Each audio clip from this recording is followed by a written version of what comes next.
Hi, dear viewers. I am Dr. Ajay Kumar, a practicing homeopath from Bihar. Today, I am going to share with all of you my experience with a medicine, Dioscorea villosa. Dioscorea villosa के बारे में बहुत सारे लोग यह जानते हैं कि यह सिर्फ गॉल स्टोन की मेडिसिन है एंड गॉल स्टोन के पेन में इसका यूज बहुतायत से किया जाता है। पर बोरिक ने कहा है कि यह एक ऐसी मेडिसिन है जो बहुत से मायने में पोलीक्रेस्ट रेमेडी के स्तर की है। It ranks with the polychrest of the materia medica, that is the version of boric. इसका जो बेसिक कैरेक्टरिस्टिक्स होता है that is feeble digestion. Digestive system काफ़ी पुअर होता है, वीकनेस काफ़ी अधिक रहता है, इसमें डाइजेशन स्लो होता है। आपके लीवर का जो बाइल्स का फ्लो होता है काफ़ी स्लो होता है, इसीलिए जिसमें कोलेस्ट्रो ये बाइल का सिक्रीशन स्लो और गॉल स्टोन में पथरी बन जाए तो ऐसे केसेस में गॉल स्टोन के कोलिक में इसका प्राय स्पेसिफिक के तौर पे as a pain killer use किया जाता है। And this is a medicine for many kinds of pain. It can resolve many kind of pain. Not only it can manage it, but it can cure also. That is what we are going to look into. इस medicine को हम लोग abdomen के pen में, pelvic region के pen में काफ़ी मात्रा में यूज करते हैं और मैंने इसे साइटिका के केसेस में भी काफ़ी लाभदायक पाया है। तो हम लोग ये समझने की कोशिश करें कि इस मेडिसिन को किस आधार पे दिया जाए, because homeopathy is not something which we can prescribe upon the by the disease name or just in the name of pain, because every pain is not similar. Every pain has some distinctions with itself. So on what basis Dioscorea has to be prescribed, we has to look into. अलेन ने बहुत अच्छा इसका एक इसके बारे में बताया है। उनकी लाइन है, griping pain around the umbilicus as if intestines are grasped and twisted by powerful hands. अब grasped and twisted by powerful hands, umbilical region में पेन है और कैसा पेन है, कैसा सेंसेशन है, एज इफ ग्रास्प। ग्रास्प क्या होता है? ऐसे ग्रास्प किसी चीज की, and twisted. So if that is the sensation when the pain is cramping type of pain, the pain is grasping and twisting as if drawn, in that case Dioscorea is very indicative. So this is the nature of pain of Dioscorea. So Dioscorea, in the pain of Dioscorea, you will find that the patient has a very violent pain, sudden pain, violent pain, radiating pain. It radiates far distant, and the nature of pain is grasped and twisted. That is very characteristic. Radiating pain के बारे में जब हम जिक्र करते हैं तो हमें यह समझना होगा कि डायस्कोरिया का रेडिएशन कैसा होता है। अब डायस्कोरिया का रेडिएशन जो होता है वो जैसे सपोज कीजिए आपके पेल्विक रीजन में पेन हुआ एंड पेल्विक रीजन के पेन आपको चले जा रहे हैं लोअर एक्सट्रीमिटीज तक, है ना। आपके किडनी के पास पेन होता है और वो पेन एक्सटेंड्स हो करके आपके एपिडिडिमिस में चला जाता है, आपके यूरेथ्रा में चला जाता है, आपके यूरेटर में पेन होता है। अगर लीवर में पेन हो रहा है तो लीवर का पेन एक्सटेंड्स होके आपके निपल्स में पेन होते हैं, आपके शोल्डर में पेन होते हैं, even down to arms pain होते हैं, फिंगर तक पेन आपके चले जाते हैं। इस तरह का इसका पेन होता है, इतना एक्सटेंड्स करता है, दूर तक इसके पेन जाते हैं। पेट में दर्द हो रहा है, पैर के टोज तक इसके पेन रेडिएट कर रहे हैं। तो इस तरह के जब पेन होते हैं जहाँ रेडिएशन काफ़ी अधिक है, आपके रेडिएट कर रहे हैं पेन, दूर तक जा रहे हैं, एक्सटेंड्स हो रहे हैं, और नेचर ऑफ पेन क्या है, सडन वायलेंट ग्रास्पिंग ट्विस्टिंग। सो ये पेन जो होते हैं न्यूरालजिक पेन होते हैं इसके। और इस तरह के जब पेन होते हैं तो पेशेंट का बेसिक सेंसेशन जो होता है कि ग्रास्प एंड ट्विस्टेड, और इसमें पेशेंट करना क्या चाहता है, उसका रिएक्शन कैसे होता है, वह चाहता है कि अपने बॉडी को स्ट्रेच स्ट्रेन करे अपोजिट डायरेक्शन में, जिधर पेन है उसके जस्ट अपोजिट डायरेक्शन में। तो इसीलिए अगर एब्डोमेन में पेन है, क्रैम्पिंग है, तो पेशेंट अपने बॉडी को ऐसे पीछे की ओर ले जाना चाहेगा, ऐसे तान कर पीछे की ओर ले जाना चाहेगा। So when there is amelioration in the pain by bending backward, the person erects himself. वो अपने आप को तानता है, स्ट्रेच करता है, इरेक्ट करता है and bends backward. If that is the modality of the pain, you think about Dioscorea villosa. Dioscorea villosa का अब आप इसका कंपेरिजन कीजिए कोलोसिंथ के साथ। कोलोसिंथ में क्या आप देखते हैं, कोलोसिंथ में आप देखते हैं कि पेन जब उसके होते हैं तब patient tends to bend forward. जब वो बेंड फॉरवर्ड करता है, पेट को प्रेस करता है, झुकता है आगे की ओर, तो उसके आराम होते हैं। या वो स्क्वैट कर जाता है, अपने दोनों नीज को अपने चेस्ट से सटाता है, उसको फोल्ड करके अपने बॉडी की तरफ खींचता है, चेस्ट की तरफ खींचता है, फोल्ड कर लेता है अपने दोनों नीज को, चेस्ट की तरफ खींचता है। इसमें उसे आराम होते हैं। तो कोलोसिंथ में प्रेशर से आराम होते हैं, डीप प्रेशर से आराम होते हैं, है ना। लेकिन डायस्कोरिया में जस्ट अपोजिट है। He wants to get free of that bandage, that twist and grasp, और उसके लिए वो क्या करता है, bent backwards. That is the very very characteristic of diascoria.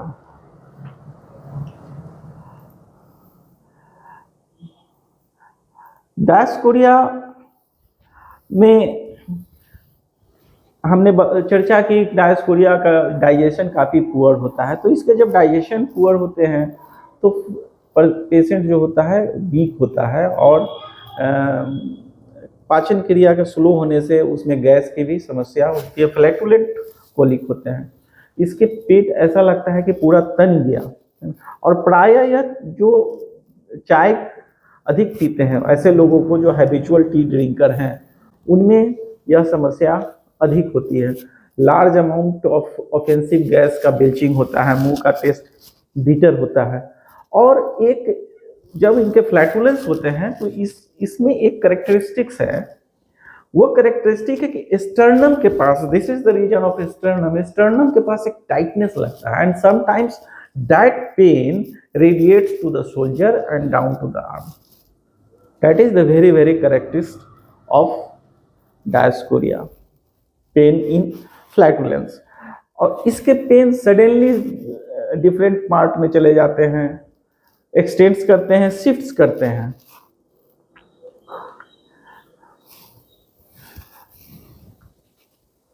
इसके फ्लैटस स्टूल सब हॉट होते हैं, मुंह सूखा रहता है, मुंह ड्राई हो जाता है, प्यास की कमी रहती है। अब जब डाइजेशन पुअर होगा तो आप देखेंगे कि इसके कॉन्स्टिपेशन होता है, और बहुत सारे केसेस में हेमराइड्स भी डेवलप कर जाते हैं। हेमराइड्स इसके एलोज की तरह, जैसे बंच एलोज में आपको बंचेज मिलेंगे हेमराइड्स के, म्यूराटिक एसिड में मिलेंगे, उसी तरह आपके ये डायस्कोरिया विलोसा में भी हेमराइड्स मिलते हैं जो बंच के रूप में होते हैं। और ये जब आप स्टूल करते हैं उस समय तीव्र पेन होता है, और मेनी टाइम्स ये प्रोट्रूड कर जाते हैं बाहर की तरफ, इसके हेमराइड्स प्रोट्रूड कर जाते हैं। मेंस्ट्रुअल कोलिक, यूट्राइन कोलिक में भी अगर हमें यह इस ढंग के सिम्टम मिले जहाँ पे पेशेंट को ग्रास्पिंग एंड ट्विस्टिंग पेन रहे एंड बेंडिंग बैकवर्ड से एम्यूलेशन मिले, तो उस तरह के मेंस्ट्रुअल ट्रबल्स में भी हम इसका बखूबी से इस्तेमाल कर सकते हैं।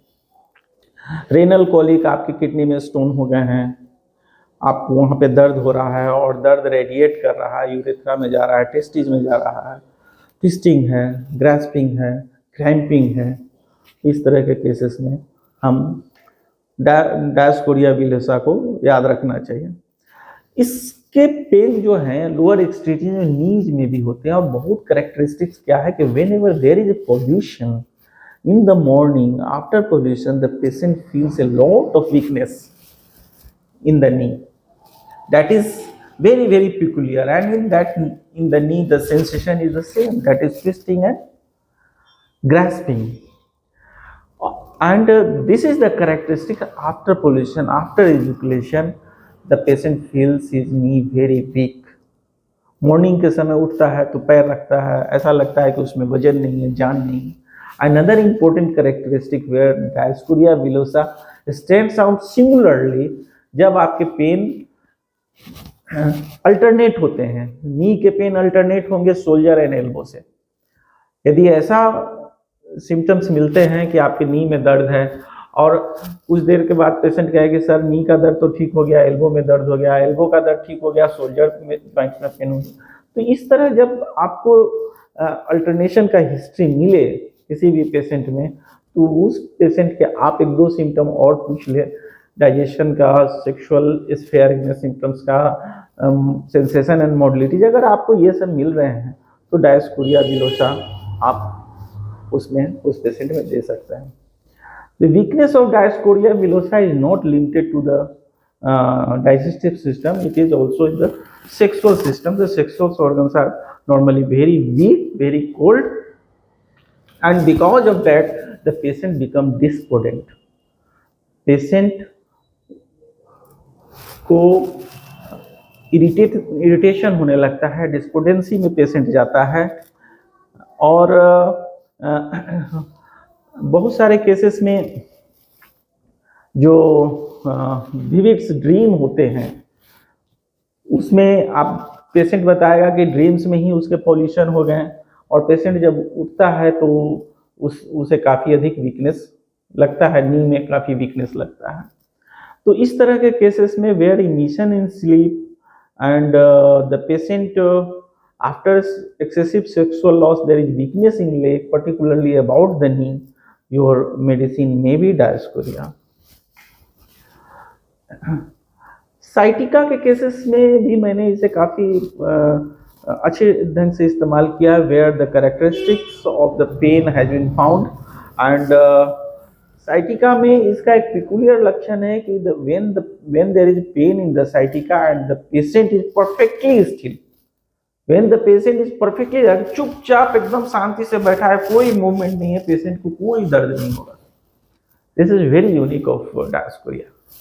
And when he moves, there is pain, but continuous motion also amelioration, just like Rustox. In Rustox also you find the same sort of symptoms with the continued motion amelioration, initial motion aggravation. But in Rustox you will have the characteristics in the field of stiffness. उसमें stiffness मिलेगा, restlessness मिलेगा, but in this Dioscorea you will not find that. You will find the nature of pain, that is twisting and drawing type of grasping type of pain, radiating type of pain, as if the patient कहेगा कि doctor साहब ऐसा लगता है कि मेरा पूरा नस ही पूरा तन गया, जैसे मैं मुड़ता हूँ, चलता हूँ तो ऐसा लगता है कि पूरा तन गया। इस तरह से उसके एक्सप्रेशन आएंगे, और वो चुपचाप बैठा रहता है तो उसे आराम होता है, या काम करते रहा तो आराम होता है, उसको दबाने से आराम होता है, चुपचाप शांति से लेटे रहने से आराम होता है, लेकिन जैसे ही वो करवट लेता है उसके काफ़ी दर्द होते हैं, और इसके दर्द बहुत तीव्र होते हैं।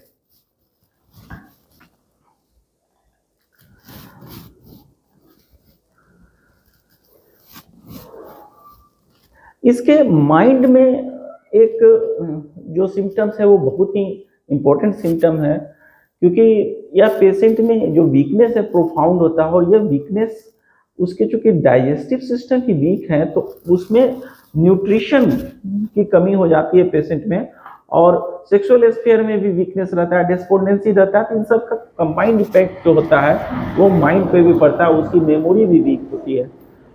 और मेमोरी की वीकनेस में एक खासियत है कि वो नाम सही ढंग से नहीं ले सकता है। राम को श्याम, श्याम को राम, दाया को बाया, बाया को दाया, इस तरह से उसके जो किताब को उस माने किताब को कॉपी कॉपी, इस तरह से जो गलत नाम लेने की जो सिम्टम्स मिलते हैं, उसमें डायस्कोरिया विलोसा एक बहुत इंपॉर्टेंट मेडिसिन है। बोरिक ने कहा कैन नॉट नेम प्रॉपरली, हमेशा गलत नाम ही लेगा। डायस्कोरिया विलोसा में आप देखेंगे कि फेलॉन्स जो बहुत सारे लोगों के यहाँ अंगूठे में, नेल्स के बेड में जो टिश्यू होते हैं उसमें इन्फ्लामेशन हो जाता है, उसमें बहुत तीव्र पेन होता है। तो वैसे केसेस में हमारे पास बहुत सारे मेडिसिन है, माइरिस्टिका है, हिपरसल्फ है, वहाँ पे हम साइलेशिया है, वहाँ पे डायस्कोरिया विलोसा भी एक बहुत इंपॉर्टेंट मेडिसिन है। इसके नेल्स ब्रिटल्स होते हैं, है ना। पैरोनीचिया होती है कि जब नेल के बेड जो होते हैं ना, नेल बेड के इर्द गिर्द जो टिश्यूज होते हैं उसमें इन्फ्लामेशन हो जाता है, उसमें आपके रेडनेस हो जाते हैं। तो इनिशियल स्टेज जब उसमें पस नहीं बना है और आपके सपोज कीजिए हाइगनेल्स हुए, वहाँ इंजुरी हो गया, अभी वहाँ इन्फ्लामेशन हो गया, वहाँ रेडनेस बन गया और वहाँ काफ़ी तीव्र दर्द है, तो उन सभी केसेस में आप डायस्कोरिया विलोसा को यूज करें, आप उसमें अच्छे रिजल्ट पाएंगे। इसमें हमको दो चीज़ों का ध्यान रखना है कि इस तरह के केसेस में हिपरसल्फ भी काफ़ी इंपॉर्टेंट मेडिसिन होती है, क्योंकि हिपरसल्फ में भी सेंसिटिविटी अधिक होती है। पेशेंट को मान लीजिए यहाँ पे इन्फ्लामेशन हो गया और पेशेंट को तीव्र दर्द है, छूने से ही दर्द है, तो यहाँ पे इस तरह के केसेस में आपकी हिपरसल्फ भी मेडिसिन है, डायस्कोरिया विलोसा भी मेडिसिन है। How to differentiate between the two lies in the modality. अब देखिए यहाँ पे पेन है आपको और वो पेन को आराम मिल रहा है, सपोज कीजिए आप उसे ठंडे पानी में डालते हैं, आप अपने हाथ को, वहाँ हाथ में आपको दर्द है, सूजन है, सेंसिटिविटी काफ़ी अधिक है, आप उसको ठंडे पानी में डालते हैं तो आराम मिलता है। तो वैसे केसेस में जहाँ ठंडे पानी में डालने से आराम मिलता है, उस केस में आप डायस्कोरिया विलोसा को यूज कीजिए। अधिक गर्म पानी में डालने से आपको आराम मिलता है, गर्म सेक से आराम मिलता है, तो वहाँ हिपरसल्फ को आप यूज कीजिए। Hepar sulph is very chilly patient and is very sensitive to cold. So anywhere there is amelioration by hot water, in such cases hipersulf is the remedy, not diascoria. Diascoria is indicative only when there is amelioration in the case of pyronychia and phelon by warmth. So today this is all from my side. If you feel that this lecture is benefiting you, do comment, do like and subscribe my channel and keep watching it. Thank you very much.